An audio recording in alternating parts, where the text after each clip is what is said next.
टोरेंजा वाली औरत की शक्ल एक औरत से मिलती है जो 1957 में गायब हुई थी और आज तक नहीं मिली। FBI और नेशनल आर्काइव्स के डिजिटाइज्ड रिकॉर्ड के मुताबिक टोरेंजा वाली औरत का चेहरा कम अज कम 3 लापता औरतों से मिलता है जो साल 1957 में गायब हुई थी। सबसे हैरत अंगेज बात यह है कि ये तस्वीरें अलग अलग स्टेट से मिली हैं, मगर हर जगह एक ही औरत का चेहरा नजर आता है। सिर्फ आंखें, होंठ और मुस्कुराहट नहीं, बल्कि पूरा फेशियल स्ट्रक्चर बिल्कुल बराबर है। अगर ये डेटा सही है तो टोरेंजा वाली औरत की उम्र आज 90 साल से ज्यादा होनी चाहिए, लेकिन वीडियोस में वो सिर्फ 30 साल की लगती है। क्या ये एक डेटाबेस एरर है या किसी ने फुटेज मैनिपुलेट किया है? रिसर्चर्स कहते हैं फुटेज असली लगती है। हर फ्रेम में एक ही लाइटिंग, एक ही एक्सप्रेशन, जैसे वक्त उस पर असर नहीं करता। एक सीक्रेट रिपोर्ट के मुताबिक एजेंसियां अब इस फुटेज को पुराने हिस्टोरिकल रिकॉर्ड से कंपेयर कर रही हैं। कुछ चेहरे 1900 के दशक के, कुछ 1800 के दशक के और कुछ उससे भी पहले के दौर के मिल रहे हैं।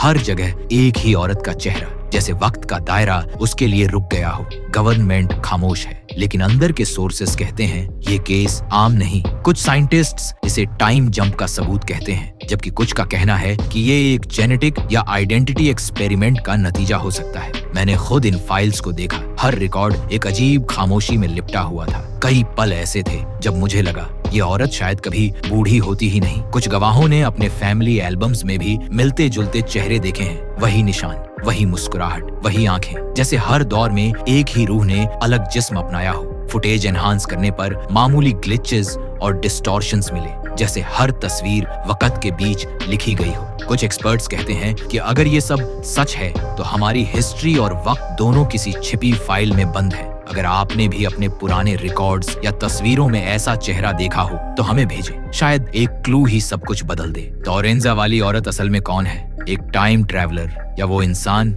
जो हमारी हिस्ट्री में कभी होना ही नहीं चाहिए था?